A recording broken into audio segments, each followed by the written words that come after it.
दोस्तों, target with PS Parihar channel में आपका स्वागत है। आइए शुरू करते हैं और देख लेते हैं कि आज के समाचार पत्रों में विद्यार्थी जीवन से संबंधित कौन कौन सी सूचनाएं हैं। तो वीडियो को जल्दी से लाइक कर दें, शेयर कर दें और जिन छात्रों ने चैनल को अभी भी सब्सक्राइब न किया हो तो जल्दी से सब्सक्राइब कर लें ताकि आप लोगों को इसी प्रकार की ऑथेंटिक अपडेट सबसे पहले मिलती रहे। आगे बढ़ने से पहले एक सूचना है उन विद्यार्थियों के लिए जो विद्यार्थी यूपी पीसीएस की तैयारी कर रहे हैं अथवा बिहार पीसीएस की तैयारी कर रहे हैं। वे सभी अभ्यर्थी फिजिक्स वाला की इस प्लेटफॉर्म पर आकर के अपनी प्रिपरेशन पूरी कर सकते हैं। यहाँ पर एक बड़ा ऑफर चल रहा है जिसकी लास्ट डेट आज ही है, जिसमें जो कोर्सेज हैं उनकी जो कीमत है वो बहुत कम कर दी गई है, मात्र 80% कर दी गई है। अगर उदाहरण के रूप में हम बात करें, जो इनका पीसीएस 2025 के लिए फाउंडेशन बैच है जिसकी फीस 9,999 रुपए है, वो अब मात्र 3499 रुपए कर दी गई है। 3499 रुपए कर दी गई है। और इसमें भी, इन कोर्सेज में भी अगर आप लोग एक कोड लगा देंगे PSP500 तो आप लोगों को 500 रुपए की और एक्स्ट्रा छूट मिल जाएगी। यहाँ पर वो सारी चीजें मिलेंगी प्रिपरेशन करने के लिए जो आप लोगों को आवश्यक होती है, जैसे live videos, recorded videos, PDF सामग्री, current affairs, PYQ analysis, doubt clearing session इत्यादि। यहाँ पर पीसीएस प्रीलिम्स के लिए और RO 2023-24 का जो विज्ञापन जारी हुआ था, जिसका एग्जाम होने वाला है, उसके लिए भी एक प्रीलिम्स के लिए कोर्स चल रहा है जिसका नाम है संयुक्त बैच। और संयुक्त बैच की फीस हुआ करती थी 6,999 रुपए। इस पूरे बैच की कीमत प्रीलिम्स के लिए अब मात्र कर दी गई है मात्र 1,499 रुपए। इसमें भी आप लोग कूपन कोड लगा सकते हैं। इसी तरीके से बिहार की जो वैकेंसीज हैं, बीपीएससी के लिए भी बैच लॉन्च हो गया। इसके बारे में मैंने प्रथम आप लोगों को जानकारी दी थी सक्षम और प्रथम के नाम। तो जो सक्षम के नाम सक्षम 3.0 के नाम से बैच है और जो प्रथम 2.0 के नाम से बैच है, इन दोनों बैचेस की फीस भी 3499 रुपए कर दी गई है। ये सारे कोर्सेज और पूरी जानकारी आप लोगों को फिजिक्स वाला के एप्लीकेशन पर मिलेगी। एप्लीकेशन की लिंक मैंने डिस्क्रिप्शन बॉक्स में दे दिया है, आप लोग जाकर के जल्दी से इस ऑफर का लाभ ले सकते हैं। पहली सूचना एक विज्ञप्ति है जिसे आप लोग यहाँ पर देख सकते हैं। नर्सिंग के लिए लिखा है, अटल बिहारी वाजपेयी चिकित्सा विश्वविद्यालय उत्तर प्रदेश लखनऊ विश्वविद्यालय से संबद्ध राज्य के राजकीय और निजी क्षेत्र के विभिन्न नर्सिंग कॉलेजों तथा SGPGIMS Lucknow, KGMU Lucknow, RMLIMS Lucknow, UPUMSFI और LLRM मेरठ संस्थाओं में BSc nursing, post basic BSc nursing और MSc नर्सिंग तथा NPCC पाठ्यक्रम में शैक्षणिक सत्र 2024-25 के लिए कॉमन नर्सिंग एंट्रेंस टेस्ट आयोजित कर रहा है। आवेदन से संबंधित महत्वपूर्ण तारीखें यहाँ पर हैं, जैसे आवेदन 25 तारीख यानी आज से शुरू हो रहे हैं और 29 मई इसकी लास्ट डेट है। तो जो विद्यार्थी नर्सिंग में इंटरेस्ट रखते हो एडमिशन ले सकते हैं। अगली सूचना यूपीपीएससी की है, RO एग्जाम की है और पीसीएस एग्जाम को लेकर के है। लिखा है कि उत्तर प्रदेश लोक सेवा आयोग के वर्ष 2024 के कैलेंडर में एक परीक्षा निरस्त और 5 परीक्षाएं स्थगित होने के बाद आयोग के लिए अब प्रश्न पत्रों की सुरक्षा ही प्राथमिकता है। प्रश्न पत्रों की सुरक्षा की पुख्ता व्यवस्था होने के बाद ही आयोग निरस्त और स्थगित की गई परीक्षाओं की तारीखें घोषित करेगा। समीक्षा अधिकारी सहायक समीक्षा अधिकारी प्रारंभिक परीक्षा 2023 में पेपर लीक की घटना आयोग के लिए बड़ा झटका साबित हुई है और अभ्यर्थियों के दबाव के कारण शासन को अपने हाथ में जांच लेनी पड़ी और परीक्षा निरस्त करनी पड़ी। 11 फरवरी 2024 को हुई इस परीक्षा के बाद अगली बड़ी परीक्षा पीसीएस प्री 2024 थी, जो 17 मार्च को प्रस्तावित थी। तो यही बातें इसमें लिखी है कि जब तक क्लियर नहीं हो जाएगा परीक्षा केंद्र इत्यादि को लेकर के, सूचिता इत्यादि को लेकर के, तब तक ये नोटिस जारी नहीं करेंगे।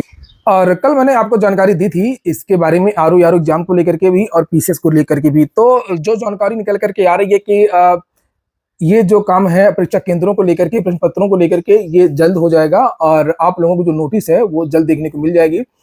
जानकारी निकल करके आ रही है कि सारा का सारा जो कैलेंडर है, प्रस्तावित जो तारीखें हैं वो बन करके तैयार हैं। बस जल्दी ही कुछ चीजें क्लियर हो जाएंगी, उसके बाद में आप लोगों को संशोधित परीक्षा कैलेंडर देखने को मिल सकता है।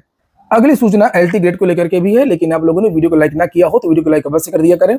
लिखा है कि 6 साल से भर्ती की प्रतीक्षा करते हो रहे ओवर एज। तो वही सब बातें लिखी हुई हैं कि समकक्ष अर्हता में भर्ती फंस गई है LT की। यूपीएससी को मिल चुका, यूपीएससी ने यूपीपीएससी को मिल चुका है अध्याचन। आयोग को शासन से स्थिति स्पष्ट होने का इंतजार है और इसके बाद ही जारी होगा विज्ञापन। सहायक अध्यापक LT भर्ती समकक्ष अर्हता की फेर में फंसी हुई है। करीब 6 साल से विद्यार्थी प्रतीक्षा कर रहे हैं, ओवर एज भी हो चुके हैं, क्योंकि लोक सेवा आयोग की परीक्षा में एज लिमिट होती है 40 साल की। और जैसे जैसे इसमें देरी हो रही है, संख्या बढ़ती जा रही है। अभ्यर्थी ज्ञापन दे करके थक चुके हैं और स्थिति है कि समकक्ष अर्हता स्पष्ट नहीं होने के कारण पदों का अधियाचन मिलने के बावजूद उत्तर प्रदेश लोक सेवा आयोग से विज्ञापन जारी नहीं हो रहा है। इंटर कॉलेजों में बहुत सारे पद रिक्त हैं। जानकारी तो ये मिली है कि लगभग आधे पद रिक्त हैं जीआईसी में, लेक्चरर के और LT ग्रेड के। यहाँ पर लिखा कि ऐसे में चुनाव आचार संहिता हटने के बाद विज्ञापन जारी होने की उम्मीद है। ये देखिए लिखा हुआ है, ये देखिए, माना यह जा रहा है कि चुनाव के बाद शासन स्तर से समकक्ष अर्हता स्पष्ट की जा सकती है और ऐसे में चुनाव आचार संहिता हटने के बाद विज्ञापन जारी होने की उम्मीद है। वहीं 6 साल से नई भर्ती का इंतजार कर रहे अभ्यर्थियों ने आयोग से जल्द विज्ञापन जारी करने की मांग भी की है। नीचे लिखा है, प्रतियोगी छात्र प्रशांत पांडे ने कहा है कि भर्ती में देरी के कारण बड़ी संख्या में अभ्यर्थी ओवर एज हो गए हैं। जेई मेन का रिजल्ट जारी हो गया और इसमें एक कट ऑफ घोषित किया जाएगा। उस कट ऑफ के ऊपर जो विद्यार्थी होंगे वो जेई एडवांस देंगे। एडवांस देने वाले विद्यार्थियों को आईआईटी में प्रवेश दिया जाता है और जेई मेन के स्कोर के आधार पर विभिन्न विश्वविद्यालयों में और एनआईटी में प्रवेश दिया जाता है, जितने भी एनआईटीज होते हैं देश के बीटेक पाठ्यक्रम के लिए। तो यहाँ पर लिखा कि जेई मेन 2024 में 56 छात्रों को 100 परसेंटाइल मिला है। 100 परसेंटाइल पाने वालों की सूची में 2 लड़कियां भी शामिल हैं। इसमें से दिल्ली की शाइना सिन्हा और दूसरी कर्नाटक की सानवी जैन है। इसके अलावा हरियाणा के गुरुग्राम के आरव भट्ट, शिवांश नायर, राजस्थान के आदित्य कुमार, यशनेल रावत, ईशान गुप्ता, अक्षत चपलोत, वहिमांशु, पंजाब के रचित अग्रवाल व आदेशवीर सिंह इत्यादि यहाँ पर नाम लिखे हैं। अगली जो सूचना है वो पीएनपी की है। लिखा है कि राष्ट्रीय आय एवं योग्यता आधारित छात्रवृत्ति परीक्षा 2024 का परीक्षाफल दिनांक 23 अप्रैल को घोषित कर दिया गया है। अभ्यर्थी उक्त परीक्षा का परिणाम का अवलोकन दिनांक 25 अप्रैल 2024 तक देख सकते हैं। कुछ भर्तियों के बारे में भी जानकारी दी गई है। जैसे यहाँ पर लिखा कि झारखंड हाई कोर्ट से भर्तियां आई हैं क्लर्क इत्यादि की 410 पदों पर। अलग अलग योग्यताएं जाकर के देख लीजिए और ये वेबसाइट है झारखंड हाईकोर्ट.nic.in। यहाँ पर जाकर के आप लोग आवेदन कर सकते हैं। नौसेना डाकयार्ड मुंबई से भी 301 पदों पर भर्ती है, इलेक्ट्रीशियन, फिटर और अन्य पदों पर। इसकी लास्ट डेट 10 मई है। योग्यता 10वीं ITI और अन्य निर्धारित पात्रताएं, तो नोटिफिकेशन जाकर के देख लीजिए और आवेदन कर सकते हैं। जिला जज कार्यालय मेरठ से 35 पदों पर भर्ती है, वरिष्ठ सहायक आशुलिपिक व अन्य पदों पर आवेदन आमंत्रित है। लास्ट डेट 30 अप्रैल है इसकी। अधिकतम आयु 65 साल। संसदीय राजभाषा समिति में 23 पदों पर वैकेंसी आई है। अवर सचिव, अनुभाग अधिकारी और अन्य पदों पर। इसकी लास्ट डेट 11 जून है और वेतनमान यहाँ पर लिखा है। वेबसाइट है राजभाषा.gov.in। Army public school old cantt से वैकेंसी आई है, टीजीटी और पीजीटी की। पद वगैरह के बारे में जानकारी नहीं दी गई है, बस ये लिखा है कि पीजीटी और टीजीटी के पद रिक्त हैं। पीजीटी में कौन कौन से विषय हैं? Mathematics, physics, chemistry, biology, English, computer science, physical education and commerce. और टीजीटी में सोशल साइंस और इंग्लिश विषय के अध्यापकों की आवश्यकता है। और यहाँ पर ये वेबसाइट है जिसे आप लोग देख सकते हैं। ये देखिए APS ओल्ड कैंट ALD.in। यहाँ पर जाइए, आप आवेदन कर सकते हैं। ये जो भर्तियों की नोटिस वगैरह हैं, अगर आपको चाहिए तो आप लोग मेरा टेलीग्राम चैनल ज्वाइन कर सकते हैं। मेरे टेलीग्राम चैनल की लिंक मेरे प्रत्येक वीडियो के डिस्क्रिप्शन में उपलब्ध रहती है। इलाहाबाद विश्वविद्यालय से अगर किसी को पीजी करना है, MA MSc वगैरह करना है, तो उसके लिए यहाँ पर सूचना है। लिखा इलाहाबाद विश्वविद्यालय और संगठक महाविद्यालयों में प्रास्नातक पीजी प्रवेश के लिए मई में ऑनलाइन आवेदन की प्रक्रिया शुरू करने की तैयारी है। जुलाई तक प्रवेश प्रक्रिया पूरी करने का लक्ष्य है ताकि पीजी का नया सत्र समय से शुरू किया जा सके। इलाहाबाद विश्वविद्यालय में 27 और 28 अप्रैल को पूरा छात्र सम्मेलन है, उसको लेकर के बहुत सारी सूचनाएं दी गई हैं, तैयारियां भी चल रही हैं, सजाया भी जा रहा है।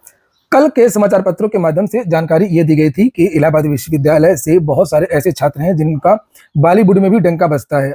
और राजनेताओं के बारे में तो आप जानते ही हैं, बहुत सारे वैज्ञानिक भी निकले हैं, बहुत सारे कवि भी निकले हैं, यहाँ से साहित्यकार निकले हैं।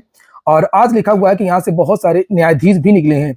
लिखा है 7 पूरा छात्र बन चुके हैं सुप्रीम कोर्ट में मुख्य न्यायाधीश। और लिखा सर्वोच्च न्यायालय के 7 मुख्य न्यायाधीश यहीं के छात्र रहे हैं। राज्यसभा के महासचिव सुभाष कश्यप की किताब आप लोगों ने पढ़ी होगी, सभी विद्यार्थी पढ़ते हैं जो भी सिविल सर्विसेज की तैयारी करते हैं, हम लोगों ने भी पढ़ी है। सुभाष कश्यप की किताब बहुत अच्छी थी। रमेश चंद्र त्रिपाठी योगेंद्र नारायण प्रशासन में शीर्ष तक पहुंचे हैं।